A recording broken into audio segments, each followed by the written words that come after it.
لەگەڵتان بەردەوامە بین ئەمڕۆ ڕۆژێکە کە دیاری کراوە بۆ بەشداریکردنی خاتوونەکان لە دیپلۆماسیدا. جا ئێمە لە ئەمڕۆیە ئەمانوێت قسە بکەین لەسەرەوەی کە خاتوونەکان کاتێک لە بواری دیپلۆماسی بەشداری ئەەکەن چ تایبەتمەندیەک ئەبەخشن بە ئەم بوارە. خۆی توێژنەوەکان ئەمەیان باس کردووە کە ئەگەر لەم بوارە سوود لە توانای خاتوونەکان وەربگیرێت زیاتر هەنگاوەکان بەرەو ئاشتی خوازی ئەچێت سەرباری ئەو بۆ چوونت هەندێک جار جیاوازانە کە لەبارەی سیاست و دیپلۆماسی و خاتوونەکانەوە هەیە. جا ئێمە قساکەین لەسەر ئەم بابەتە ئەویش لە ڕێگەی میوانەکەمانەوە کە خۆی خاتوونێکە لەم بوارەیە ساڵانێکی زۆر خزمەت ئەکا و لە کۆتایشە ئەیبەستینەوە بەوەی کە خاتوونی کورد لە بوار دیپلۆماسیە توانیەتی چۆن ڕۆڵ بگەڕێ. هەر بۆ ئەڕێنە لای میوانی بەڕێزی بەرنامەکەمان بەڕێز دکتۆر دڵپاک تاهیر مامۆستای زانکۆ. دکتۆر گیان بەخێر بێ، ڕۆژەکەت لێ پیرۆز بێ، سپاس بۆ چەند ساڵ هەوڵت لەم بوارەیە. جا بەپێی ئەزمموی خۆت پێمان بڵێ کاتێک خاتوونێک دێتە بواری سیاست و دیپلۆماسی و تێکەڵیەکە ئەم بوارانە چی لە ئەنجامە دروست ئەبێ؟ بەیانیتان باش باشتر بۆ بەڕێز. بەڕاستی لە کەش و هەوایەکی زۆر جوانە ئەمە قسە لەسەر دیپلۆماسیە دەکەین لەم کەشە کراوە و لەم هەوافێنکەی کورساتە ئەوەنەی تر گفتگۆکەمان ناسکترەکاتەوە دکتۆر. بە تەکید و جگە لەوەش هەواڵێکی زۆر دڵخۆشکەر بۆ کۆمەڵگەی مرۆڤایەتی بڕیاری ئەگەر بڕ لە نێوان ئەو دوو وڵاتە ئێران و ئیسرائیل و ئەمریکا با بڵێن کە ئەمەش بەڕاستی هەواڵێکی زۆر خۆشە بەشێکە لە کاری دیپلۆماسیەت کە پێویستە کێشە و ململانی سیاسی لە ڕێگەی ئاشتی و لە ڕێگەی گفتوگۆ و لە ڕێگەی بەکارنەهێنانی شەڕەوە پیادە بکرێت کە ئەمە بەڕاستی هەر کە بەیانی هاتمە دەرەوە ئەو سیمای دڵخۆشیەم بە دەموچاوی زۆربەی خەڵکەوە بینی کە خەڵک دژی شەڕە حەزی لە دیپلۆماسیەت و حەزی لە کاری ئاشتەواییە. ئەمڕۆ ڕۆژی جیهانی کاری ژنە لە بواری دیپلۆماسیەتە کە بەڕاستی ڕۆژێکی زۆر زۆر گرنگە. هەروەکو ئەزانن نەتەوەی گرتوەکان بۆ زۆربەی چین و توێژەکان ڕۆژێکی تایبەتی داناوە وەکو ڕێزگرتن لە کاری ئەو چین و توێژانە. ئەم ڕۆژێکی ترە کە هەر کاتێک نەتەوەی گرتوەکان ڕۆژێکی تایبەتی دانا بۆ چین و توێژێک مانای وایە کە ئەم بۆنەیە یان ئەم ڕۆژە بۆ بە خەمی کۆمەڵگەی نێودەوڵەتی کاتێک کە بیرلەوە ئەکەینەوە ڕۆژێکی تایبەت بۆ ژن لە بواری دیپلۆماسیەتە کە هەیە بێگومان ئەمە دەرهاویشتی کۆمەڵێ دەرەنجامی ترە کە لە ڕابردووە لە مێژووە ڕوویان داوە. بەشداری ژن لە کاری دیپلۆماسیەتە بێگومان ئەتوانم بڵێم تا ڕادەیەک نوێیە بە بەراورد لەگەڵ کارەکانی تری ژن یان ڕۆڵی ژن لە کۆمەڵگەیە. لە سەرەتای هەفتاکانەوە کۆمەڵگەی نێودەوڵەتی لە چوارچێوەی ڕخراوی نەتەوەی گرتوەکانە هەمیشە لە هەوڵی ئەوەدا بووە کە پێگەی ژن لە کۆمەڵگایە بە هەند وەربگرێ و بواری کارکردن بۆ ژن بڕەخسێنێ. بۆیە لەو بوارەیە لە ساڵی 2015 ئەنجومەنی گشتی نەتەوەی گرتوەکان بڕیارێکی دەرکرد کە پێویستە کۆمەڵگەی نێودەوڵەتی پلانێک دانێ بۆ گەشەسەندنی بەردەوام کە پێی ئەوترێ سستینەبل دیڤلۆپمنت. ئەمە خۆی لە حەڤە خاڵی گرنگە ئەبینێتەوە. ئەگەر ئێمە سەیری ئەم حەڤە خاڵە بکەین تێکڕای جومگەکانی هەموو کۆمەڵگەیەکە گرێتەوە لە مناڵ لە ژینگە لە ئابووری لە سیاست لە خوێندن لە تەندروستی و لە خاڵی پێنجە باسی یەکسانی نێوان ژن و پیاوەکە لەو حەڤە خاڵەیە و نەتەوەی گرتوەکان لەم پلانەیە ئەم پلانی حەڤە خاڵیەک بڕیاری داوە کە پێیشی ئەوترێ ئامانجە نێودەوڵەتیەکان بڕیاری داوە لە کۆتایی 2030 ئەم حەڤە خاڵە بەلای کەمەوە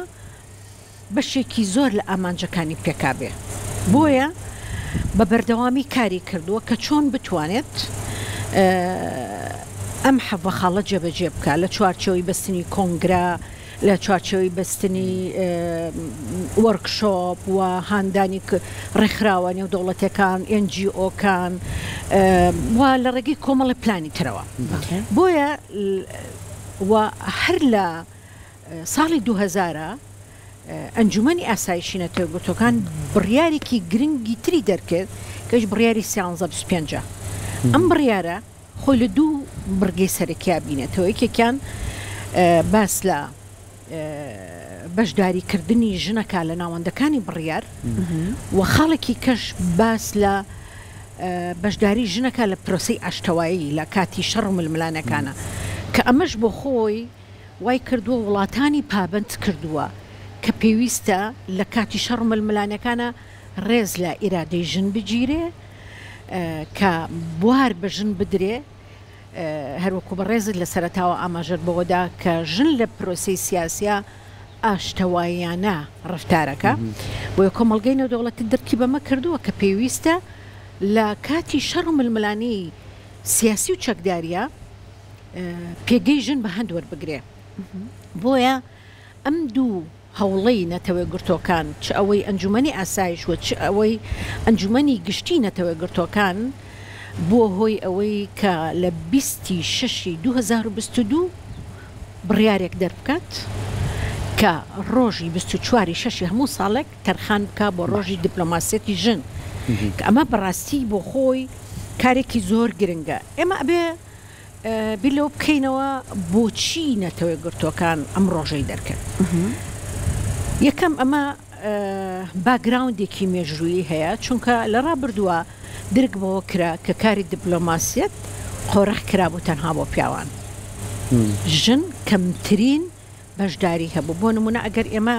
داتایەک وەرگرین لە 1992 هەتا 2014 تەنها لە سەدا 13 ژن بەشدار بووە لە کاری ناوەندگیری سیاسی ئەوەی کە پێوترێ وەفدە مفاوەزەکان کە ئەمە ڕێژەیەکی زۆر زۆر کەمە لەسەر ئاستی دنیاە بۆ بەشداریکردنی پێگەی ژن بۆیە کاتێک ئەم ڕۆژە تەرخانەکرێ ئامانجیکەیە یەکەم بۆ ئەوەی هەموو ساڵێک لەم ڕۆژەیە کۆمەڵگەی نێودەوڵەتی هەست بەوە بکە کە ڕۆژەکەیە هەروەکو ئەمەی ئێوە ئەم بەرنامە تایبەتی کە ئەمڕۆ تەرخانتان کردووە بەڕاستی من دەستخۆشی لە کورساتەکەم کە ئەم ڕۆژە گرنگەی لە یاد بووە چکە یەکێک لە ئامانجەکانی تێگوتۆکان ئەوەیە لە ڕاگەیاندەکانە کار بۆ دەرخستنی ئەم ڕۆژە بکرێت تا هۆشیاری بدرێت وەکو هەڵمەتێکی هوشیاری بە کۆمەڵگەی نێودەوڵەتی بوو ترێک کە ڕۆژەکەیە کەواتە ئەمە ئەبێتە چی هاندانی ئەو پارتی سیاسانی کە لە حکومان بۆ ئەوەی بیلەوە بکەنەوە ژن بێنە بواری دیپلۆماسیەتەوە کاری دیپلۆماسی ئێمە دکتۆر دڵباک دڵخۆشین بەوەی کە هەر لەسەر ئەو باسی بەڕێزێک کە لەسەر ئاستی نێودەوڵەتی دڵخۆشین کە ژنی کورد بە ژنی ئازا ناوبراوە جاخاوەنی ئەو ڕابردوشین کە ئێمە بەم شێوازە هاتوو هەتاوەکو ئێستا و کە ئێوەش ئێستا لە پلوپۆستەکان کارەکەن لە ناو سیاسەدا من هەر لەوە دەست پێەکەم یعنی باسیوت کرد کە ئێمە گرنگی بەم ڕۆژانە ئاین ئێمە کورسات هەر لە دامەزاندنیەوە کە خاتو هێرۆبرای مححمد هەوڵی ئەوەی یاوە کە هەموو چین و توێژەکان بەبێ جیاوازی وە ژنی ژێچەکە لەو بەشانەی کابێ گرنگی پێ بدرێ قەت پشتگوێ نەخرا و کاری لەسەر کراوە بۆ لەبەروی پێگەی ژن پێگەیەکی زۆر گرنگە من پێشوی بچینە بەرنمەکە فیچەرێک هەبوو کشکە شەو بینیم ئەم بابەتەمانەیە فیچەرێکی سەرۆک مامجلالە بوو ڕۆحی شاد بێ کە لەگەڵ ئێوەی ژنانە بەڕێزی شت لەو کۆبڕ کۆڕ و کۆبنەیە دانیشتون کە قسە بۆ ئێواکە یعنی بووە ئەم نمونێنمەوە چەند گرنگە سەرکردەکانمان دەرگاکانیان بۆ ژنان کردوەوە کە بتوانن لە پێگەکانی خۆیانە ڕۆڵێکی بەرچاویان هەبێت ئەم دەرگاکردنەوەیە بۆ پێگەی ژن کە ئێستا ژنانمان لە زۆربەی پێگەکانە ڕۆلیان هەیە تا چەند وای کردووە کە کۆمەلگاکە ئێمە هاوسەنجی هەبێ لە نێوان ژنان و پیاوانە لە بڕیاردانە بەتایبەتیش کامە لە لای یەکێتی نیشتمانی کوردستان زۆر گرنگی پێڵێ ئێمە نمونەیەکی زۆر جوانی ژنمان هەیە کە لە بواری دیپلۆماسیەتا کاری کردو ئەویش هەروکو بەڕێزت ئاماژەت پێدا خاتوێ هێرۆ ئیبراهیم مححمەدە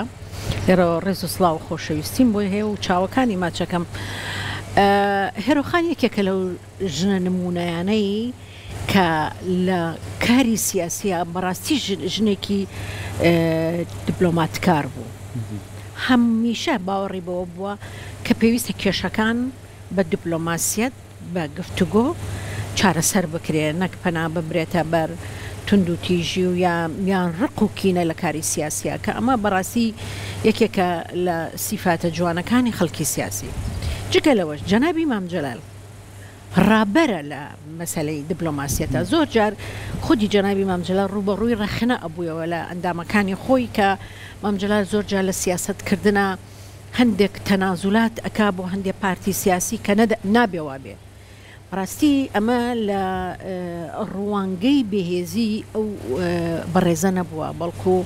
لە ڕوانگەی کارامەیی و دانایی و تێگەیشتنی بۆ کاری سیاسی کە پێویستە هەتا ڕێگاکانی دیپلۆماسیەت هەبێ ئینسان پەنانەبا بۆ کاری تند و تیژی و ڕق و کینە چونکە هەر پارتێکی سیاسی ئەگەر بێت و کار بە ڕق و کینە و بغۆز بکە لە کاری سیاسیا بە دڵنیاییەوە شکست ئەخوا بۆیە مەسلەی دیپلۆماسیە لە ناو یەکێتی نیشتیمانی کوردستانە پێشینەیەکی زۆری هەیە هەر لە سەرەتای دروستبوونی یەکێتی نیشتیمانی کوردستانەوە جەنابی مام جەلال لە شاخ پەیوەندیەکانی خۆی دروست کرد کە ئەڵێم خۆی مەبەستم پەیوەندیەکانی یەکێتی نیشتیمانی کوردستانە لەگەڵ ڕۆژنامە نووسە دیارەکانی دەرەوە پارتە سیاسەکانی دەرەوە هەمیشە کەناڵێکی پەیوەندی یەکێتی و دەرەوەی دروست کردووە لە شاخیش بۆ ئەوەی ئەو پەیوەندە دیپلۆماسیە یان پرسی نەتەوایەتی کورد لە ڕێگەی دیپلۆماسیەتەوە بگەینێن بە ناوەندەکانی دەرەوە ئەمە مێژوویەکی دیرینی هەیە هەر لە سەرەتای دروستبوونی یەکێتیەوە یەکێتی باوەڕی بەوە بووە کە کاری دیپلۆماسیەت یەکێکە لە جومگە ئەساسیەکانی کاری حیزبی بۆیە لە دوای کۆنگرەی یەکەوە یەکێتی مەکتەبێکی تایبەتی هەبوو بە ناوی مەکتەبی پەیوەندیەکان ئەم پەیوەندیەکانی دەرەوە بە تایبەتی کە باەخێکی زۆر گەورەی هەبوو ساڵانێکی هەتا ئەتوانم بڵێم هەتا کۆنگرەی پێنجیش یەکێتی نیشتیمانی کوردستان نوێنەرایەتی هەبووە لە وڵاتەکانی دنیاە لە 28 وڵاتی دنیای نوێنەرایەتی حیزبی هەبووە ئەمە بێ لە نوێنەرایەتی حکوومەتی هەرێم کە هەبوو یەکێتی بەشێک لەو نوێنەرایەتیانی وەرگرتووە لە دەرەوە ئەمە بۆ چی بووە؟ بێگومان بۆ دروستکردنی پردی پەیوەندی لە نێوان ئەو پارتە سیاسانەی کە سۆسیالیستن کە سۆسیال دیموکراتن کە چەپن و ئەو ڕۆژنامە نووسانەی کە بەلایەنەوە گرنگە پرسی کورد بناسن ئەمە بەشێک بۆ لە کاری دیپلۆماسیەتی یەکێتی بۆیە یەکێتی هەمیشە بایەخی بەوەداوە ئێستاش ئێمە ئەبینین ڕۆژانە سەرۆکی یەکێتی جنابی کاک بافڵ کە کۆبنەوەی تایبەتی هەیە لەگەڵ نێردەی نەتەوەی گرتۆکان و لەگەڵ ڕێکخراوە نێودەوڵەتەکان لەگەڵ کەسانی سیاسی دیار کە دێنە کوردستان ئەمە بۆ خۆی بەشێکە لە بەرنامەی یەکێتی چونکە هەر حیزبێکی سیاسی ئەگەر ئەم پەیوەندە دیپلۆماسیانی نەبێ پێم وابێ خۆی خاتە گۆشەیەکی داخراوی سیاسی و دەرەنجامەکەشی کارێکی باش نابێت جا ئێستا دکتۆر دڵپاک لەم سەردەمەیە تا چەند بۆ سیاسەتی کوردی بۆ دیپلۆماسیەتی کوردی پێویستە کە خاتوونەکان بەشدار بن و تا چەند زەمینەکەش لەبارە بۆ بەشداریان هەروەکوتم نەتەوە گرتۆکانێکێ لە ئامانجەکانی ئەوەیە کە پێویستە ژن بەشدارێکی کارای پێ بکرێ لە ناوەندەکانی بڕیارە هەر دروشمەکەشی ئەوەیە چونکە ئەگەر لە ناوەندەکانی بڕیارە ژن غائب بێ هەست بە بۆشاییەکی گەورە ئەکەی چونکە تۆ بەشێکی گەورە لە جەستەی کۆمەڵگاکەت بێبەش کردووە لە بڕیاری سیاسی کە زۆر گرنگە ئێمە ئەگەر بگەڕێنەوە بۆ ڕابردوو سەیری دقی جارنامەی گردردونی مافی مرۆڤ بکەین لەو سەردەمەیە ئەلیانۆر ڕۆسفلد کە خێزانی سەرۆکی پێشووی ئەمریکا بوو سەرۆکی لیژنەی نووسینەوەی ئەو جارنامە گردردونیە بووە چەندین ژنی تر لەگەڵی ئەندامی نووسینەوەی ئەو جارنامەیە بوونە و ئەو جارنامەیە کە وەکو درافتەکەی ئەگەر بڵاو کرایەتەوە بەبێ بیر و ڕای ئەو ژنانە بێگومان ئێستا هەموو جومگەکانی دەسەڵات جومگەیەکی پیاوانە ئەبوون بەڵام ئەگەر بە وردەکاری سەیریکەین ئەو خانمانەی کە لیژنەی نووسینەوەی ئەو دەقانە بوون چەندین گۆڕانکاریان تیا کردووە سیمای پیاوسالاریان لەو جارنامەیە هێناوەتە دەرەوە بەڵکو سیمای ئینسانبوونیان پێبەخشیوە کەواتە زۆر گرنگە کە تۆ ژن ئەبیتە کایەیەکەوە بەشداری پێەکەی گرنگە کار لەسەر ئینسانی بوون زیاتر بکە ئێمە ناڵین لەسەر ژن بوون چونکە من خودی خۆم لەگەڵ ئەوانیم کۆمەلگایەکمان هەبێ دایک سالاری وەکیان کۆمەلگایەکمان هەبێ باوک سالاری ئێمە پێویستمان بە هاوسەنگیە هاوسەنگی سالاری مرۆڤ سالاری کەوا بێ مرۆڤ هەیمەنەتی بەسەر هەموو جومگەکانی دەسەڵاتە بێ هەموو ئینسانێک وەکو مرۆڤ سیر بکرێ بۆیە کە تۆ سەیری جارنامەی گردردونی مافی مرۆڤەکەی نە ژن سالاری تایە نە پیاو سالاری تایە بەرکو مرۆڤ سالاری تایە ئەمە دەرەنجامی ئەوەیە کە ژن لەوەیە جێپەنجەی دیارە لە کاری نێودەوڵەتیە بۆیە زۆر گرنگە لە شاندەکانە لە شاندی دیبلۆماسیەتە کاری زۆر گرنگ بکرێ ئمە نابێ ئەومان لەبیر بچێ سەرەتای 2025 هەست بە هەنگاوێکی زۆر خێرا ئەکەین لەو بوارەیە چەندین وڵات ئێستا سەرۆکەکەی ژنە و ئەتوانم بڵێم زۆربەی زۆری حیزبە سیاسیەکانی ئەو بەتایبەتی ئەو حیزبانەی کە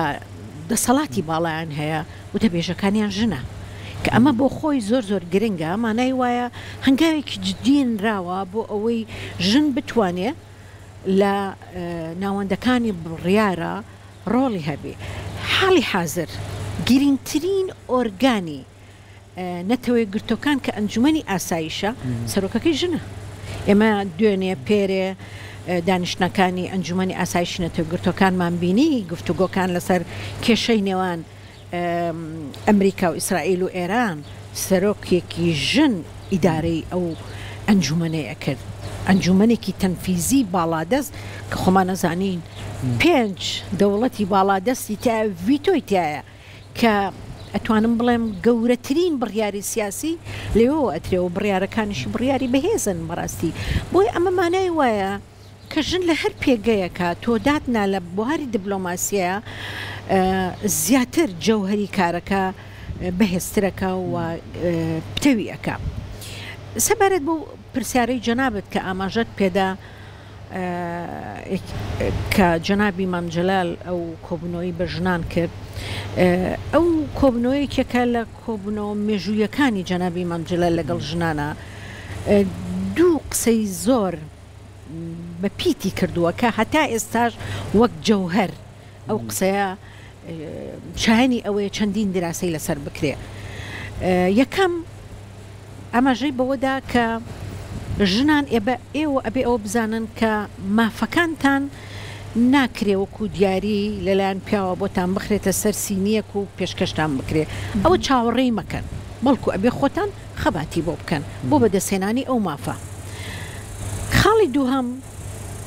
کاغەزێکی سپی لەبەردەستی خۆیان ئیمزا کرد ئەوە من وەکو جەلال تالەبانی سکرتێری گشتی یەکێتی نیشتیمانی کوردستان ئیمزام لەسەر ئەم کاغەزە سپیە کردووە کێ لێ ئەوە لە خۆی ڕائەبینێ ببێ بە قائیم قام فەرموو بە عریزەکە لە سەروی ناوەکەی منەوە بنووسێ من پێشوەختە بۆم ئیمزا کردووە بەڵام یەک مەرجی هەبوو بۆ ئەوە کە پێویستە ئەو ژنەی ئەبێ بە قائیم قام لە قائیم قامیەتەکەی خۆیان شەو و ڕۆژ مەوجود بێ واتە بە ڕۆژ لەوێ نەبێ لە دوای سەعات 2 بێتەوە بۆ شار و ئاگای لە قائیم قامیەتەکەی نەبێ ئەمە بۆ خۆی هەم هاندانە و هەم بڕیارێکە بۆ ئەوەی جورئەتێ بدا بە ژنان بچن داوای ئەوە بکەن هەروەکو دوای ئەو ئیمزایە ئێمە بینیمان یەکێتی بوو بە خاوەنی یەکەم قائیم قامی ژن لەسەر ئاستی عێراقا کە ئەمە زۆر زۆر گرنگە ئمە هەمومان نابێ ڕۆڵی مام جەلالمان بیر بچێتەوە لەسەر دەمی مام جەلالە چەندین ژن چوونە بواری دیبلۆماسیەتەوە بۆ نمونە خاتوو شەمام شەوقی و خاتوو هاوژین منمی و خاتوو مارێنا کە ژنێکی کریستیان بوو ئەمانە هەموو کادریکێتی بوون